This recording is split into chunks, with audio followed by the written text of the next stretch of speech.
Hi,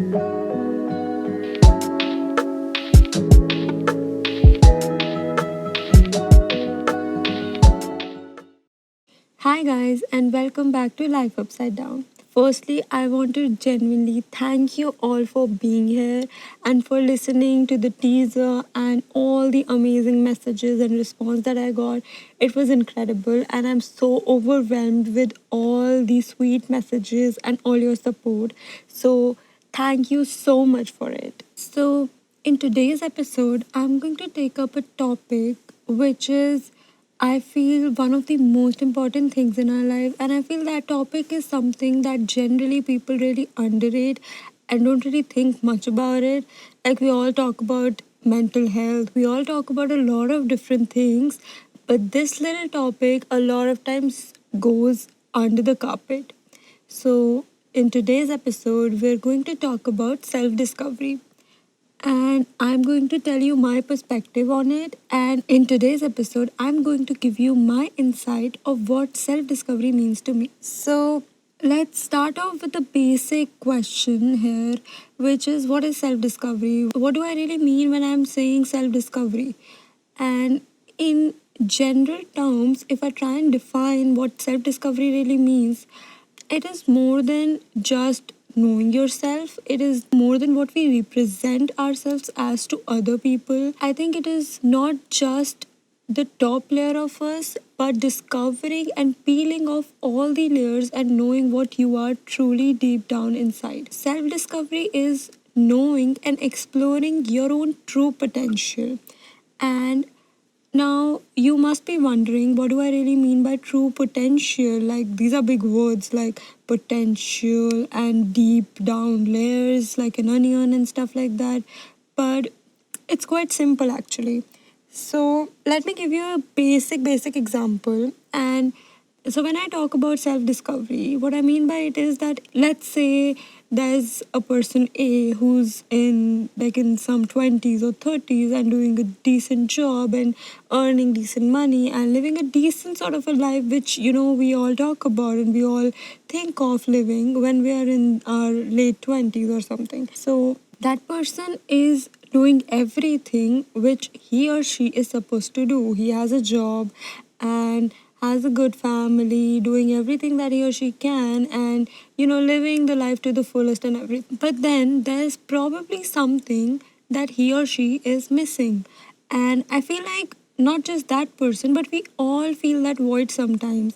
And lately, since we all have been spending a lot of time with ourselves and we all are stuck at home and not really going outside that much at least, and even though things have started to open up and everything, but in past 6 months I think we all have felt that void. And a lot of us have even had breakthroughs. We all a lot of times even thought about, like, going out and doing things that we were scared of. Like, I think I read like around 6 to 7 books this year, and honestly that's literally the most books I've ever read in like this span of time. And I've painted so much, I've done so many things, and I feel like a lot of people are doing that. I've seen a lot of my friends are doing new things, new cool things that they're really actually liking and loving. So when I talk about self discovery, I don't just mean that you discover your true deep self. What I mean by it is that you know that what you are, who you are, and realize that what are the things that you only do for yourself. What are those things that genuinely make you happy and you only do for yourself, for nobody else. So your true self is going to define who you truly are, who you are, and what is that one thing that makes you you. So let's jump right into it and let's start step by step into the process of discovering yourself. And I'll just take you through my process, and you can obviously develop your own process along the way. You can get inspired from my process, and I'll give you little examples here and there so that you can understand the basics of discovering yourself. You can understand how other people do it so that you can do it for yourself. So, yeah, you already know by now that what is discovering yourself mean. You know that what is that definition that you were looking for. But now we need to realize that how do we actually do it? Like, what is the process of self discovery, right? So, when we come to the question, which is how do you discover yourself, we need to first divide it into basic distinctions. And the first distinction will be reasons for the lost self. So, we were not all lost from the very beginning, right? When we were kids or we were younger, we used to do all sorts of things. We knew that this is what we like. We were not scared of doing that or exploring that, and we used to do and go all about it. Like if somebody likes dancing, they will keep dancing all day long, and they will not miss an opportunity to dance, right? But as we grow up, there are various reasons for losing yourself. So one reason could be that the people around you, the society around you didn't like what you liked. So maybe you love dancing and the other people didn't like the way you danced. Maybe you were not like the perfect dancer according to them. So you kind of started feeling overwhelmed by it. Or maybe you started feeling like that, maybe I'm a shitty dancer, I don't dance that well, and I don't want to do it anymore because people don't like the way I dance, so I'm just gonna quit. So one reason could be that. The other reason could be that maybe, you just got busy. This is a very common thing. We all get busy, and I think most of us are going through both these situations simultaneously. Like we all sometimes go through the first thing that I said, that the society not accepting us, and we also go through the second thing, that even if we continue after people not really liking or accepting the way we are, even if we still continue doing whatever we like, sometimes we just get busy in our life. We just get so overwhelmed with the things that are going on, and there's so much on our plate. Like I think a lot of us don't have time for doing those little things or doing those things that truly define us. I mean, let alone doing that, we don't even have time for thinking about it, right? I mean, if you like writing, maybe you were that person who wanted to write a novel, right? So you were so adamant, you were so passionate about it, and you were so into it, you were crazy about it. And your ultimate goal was, or maybe your little goal was in life, that I will write a novel. And I don't care which age I write it in, whenever I finish it or not, or like whatever. The goal is that you want to write one novel in your life. So it's not like you want to become a writer, it's just a hobby thing, right? That you want to write a novel. But then you get busy with your job or your college or your classes or your family, and there are n number of possibilities where you can be busy in, and you just kind of think that I'll do that later, maybe when I'll retire, or maybe when I'll get time, and a hell lot of reasons, but you end up not doing it. So how do you discover yourself begins with knowing that what is stopping you. So the first stop at our on the journey of self discovery is knowing that why did you lose yourself, so that we can resolve that issue and move on to the next step, right? So now if we know that the reason we lost ourselves was a, maybe because of the society, maybe because of the peer pressure or the people around us, then we will resolve that. If not that, if we just got busy, then the problem is with us, right? In any way the problem is with us, because we are the one who stopped, right? We need to resolve our mental health in order to bring us happiness. I'll tell you what, I am somebody who loves doing a lot of things, and I'm not somebody who's sticking to just one kind of a career option or who's just doing one thing. I do a number of things, and every year there's something new coming up. Like I'm doing some new experimental thing, and I'm doing something new every time. Or it's not like adventure stuff, I'm just in general in life, I keep doing some new explorations and new things. Like I'm that person who, if I really want to do it, I'll eventually end up doing it.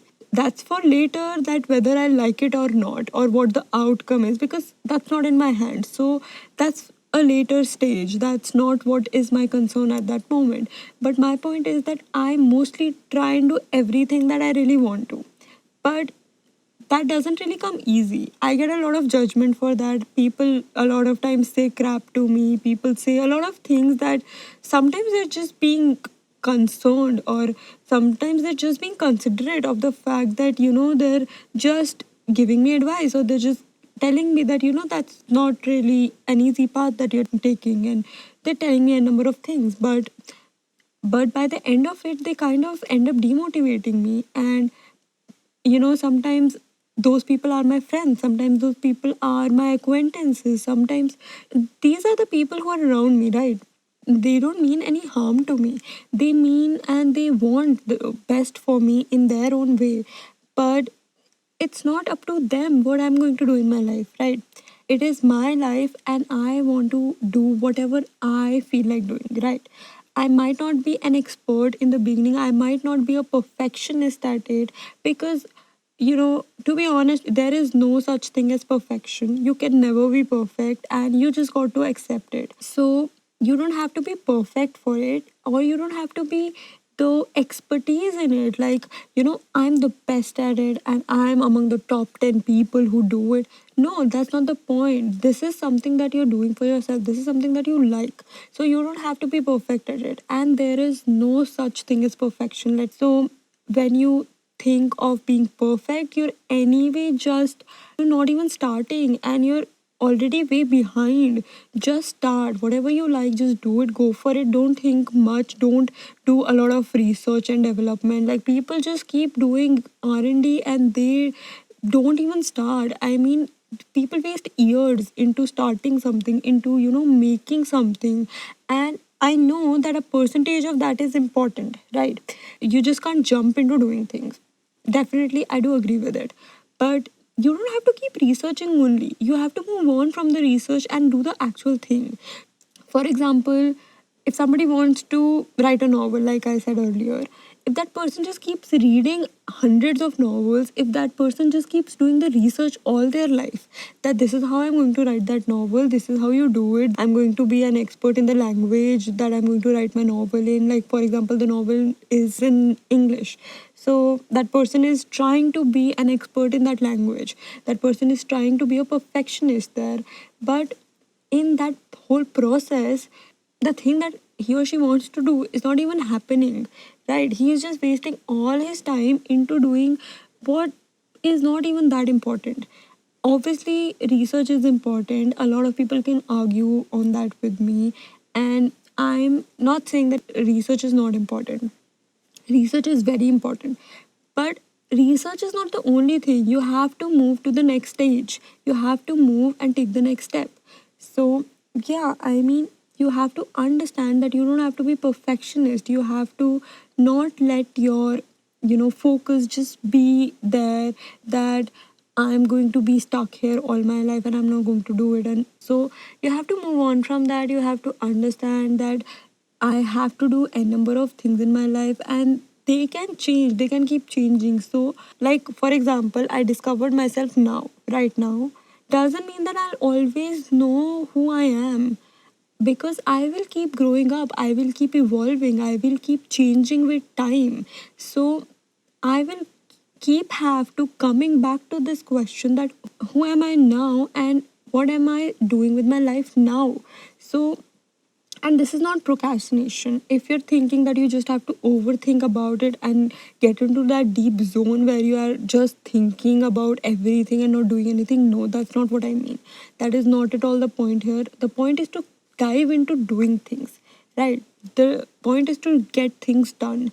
So you will have to keep discovering yourself, and discovering yourself will require a lot of time and energy. You will have to take out time for yourself, and once you're done with the reasons that why you're lost, now you can jump into the next step, which is focus, right? So once you know that maybe I am losing myself because of this job, right? I'm losing myself because I don't have time for myself because of a certain reasons. Now you have to kind of mold your life around it. I'm not saying quit your job. No, obviously that's not the solution to it. And you cannot even do that, right? Money is important and finances are very, very important. But you need to keep in mind that what is that I want to do with my money. So for example, the reason for your lost self is your job, that you're very, very busy and you don't have time for anything. You need to figure out that how do I shift my focus to realizing that why am I doing this job? I'm doing this job to make myself happy. I'm not doing it just for the money.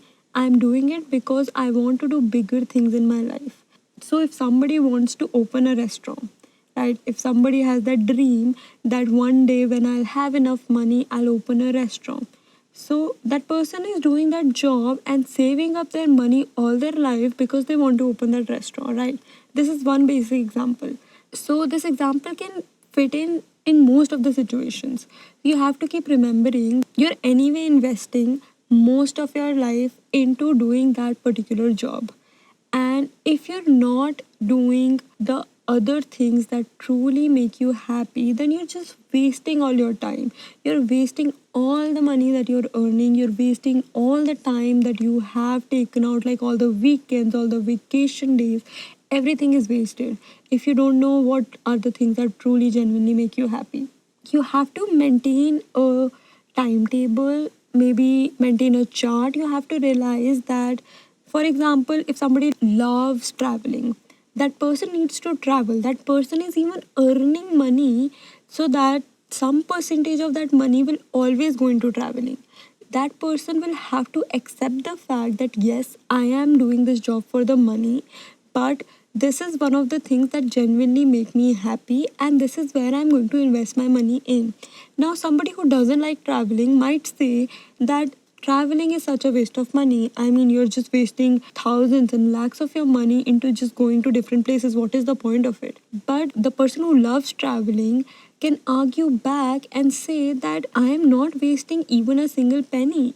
If I'm going to some place and that place is making me happy, that money is obviously not wasted, because honestly, anything that you're investing in yourself, if it is leading to happiness, it is not wasted. Any experience, everything that you're doing for yourself, nothing is wasted.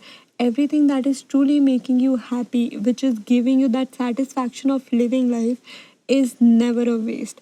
So you have to remember that whatever you're doing, whatever you're investing your time and money into, is never a waste if it is giving you true happiness. So you have to shift your focus and you have to realize that I don't just have to keep doing the job because everybody is doing it. I have to do the job because there are certain things, there are certain criteria that I'm doing it for.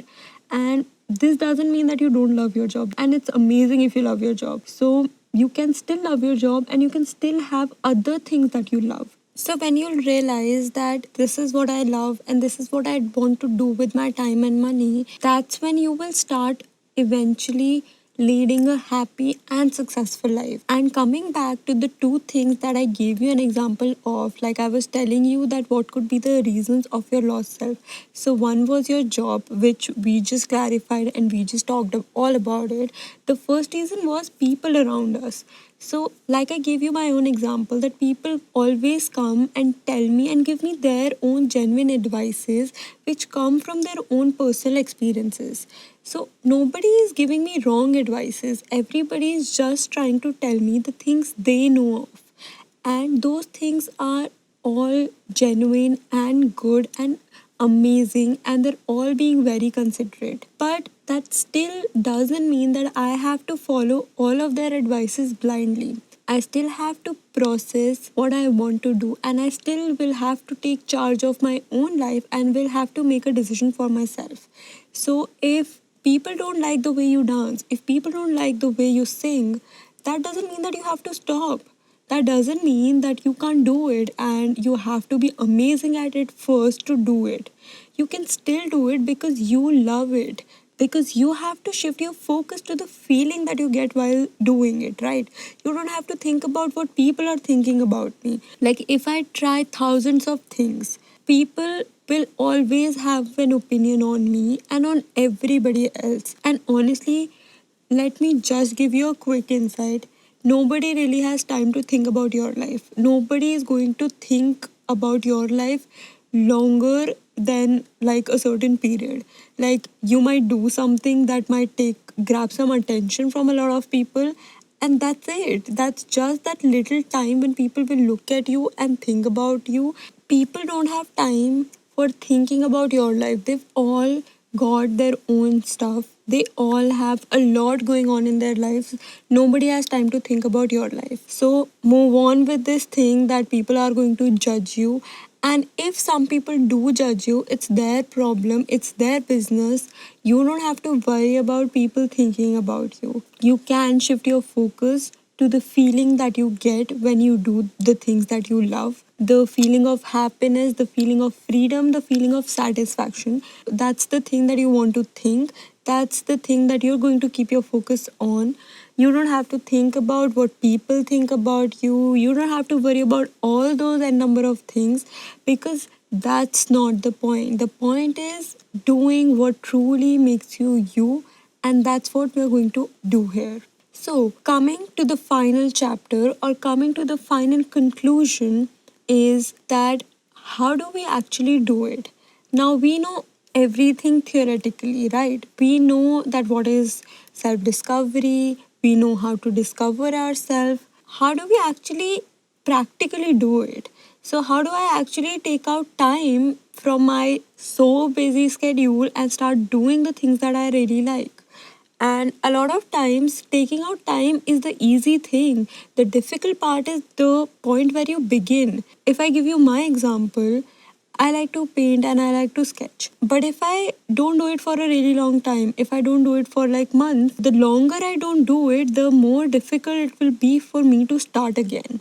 Because I'll feel like I'm so far away from my art that I don't even know how to do it anymore. I'll feel like that I'm not the right person to do it, and maybe it's not for me anymore, and it will not come to me.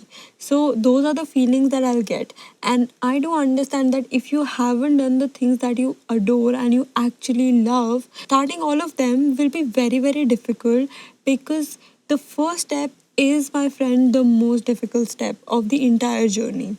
But once you begin, trust me, you will keep doing it and there's no going back. So I remember I didn't sketch for an entire year, and I was so scared of sketching. I grabbed the paper and the pencil and everything, but I was so scared of doing anything, like sketching anything, because I was feeling like, what if I'm not good at it? Like, what if I can't do it anymore? And what if I've lost the touch? But I started doing it, and yes, it was difficult for the first few minutes and the first few strokes.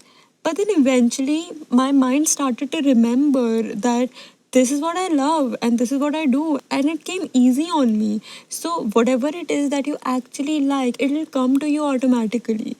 You don't have to worry about that you're not good at it. It's okay if you miss it at the first go, if you don't make an amazing piece of art in the first go. So, obviously, after you wait for an entire year, the first sketch that you make won't be the best of your life. And it might actually be also, and that is amazing if that is the case. But the chances are that you might feel like that it's not the best that I've done. But the outcome is not the point. The outcome is not in your hands. You don't have to worry and think about how does it look. You have to enjoy the process. And that is why this is not your full time job. And that is why it is a hobby. And that is why this is the thing that makes you happy. The process makes you happy. You have to remember, this is not a job. This is not a 9 to 5 job. This is not what you're getting paid for. This is something that you're doing for yourself, and you're just doing it to make yourself happy. First off, stop thinking and worrying about the outcome. Just enjoy the process, just dive right into it. If you're an artist, start sketching, start painting. If you're a singer, start doing that. If you love traveling, just start traveling. I don't know if anything can go wrong with that. Just start doing it. And the more you do it, the more you will be perfect at it. And as I said, no perfection, but whatever imperfect perfection you can get, you'll get it, you'll achieve it. So that is the first thing. The second thing is that if you don't have time, if you feel like I'm too busy for this, keep notes. Write. If you're that person who makes a to-do list, start doing that. It really helps. So grab on those sticky notes, paste it the places where you look daily. Write, make a routine. So even if you start by 15 minutes a day, even if you start by half an hour a day, or even lesser, it's completely okay. You just have to begin. That's the whole point. You have to understand that you have to begin, and that is the whole concept of it. And as soon as you'll begin, you'll realize that those 15 minutes are the best part of your day, right? That's making you happy, and those 15 minutes will later change into half an hour, maybe 1 hour. You will start investing your time into it automatically. Only the first few steps are the difficult ones. Once you start doing it, the rhythm will automatically come. You will automatically start moving forward, and it will be so easy, and you'll all start doing everything that you really like. So, those were the main points for the entire episode, and I hope that you understood, and I hope that you learned something from it, even if it helped you a little bit. I'm honestly, genuinely really happy about it, and my work here is done if you could get even a slightest help from this. So, that's all about self discovery, and let me know what you all think, and all the feedbacks are appreciated. So, yeah, that's all for today's episode. That's all about self discovery that I have to say. And we'll keep coming back to a lot of little topics here and there that I left and didn't talk much about. We'll keep having other episodes on them. So, yeah, I'll see you in the next episode next Friday.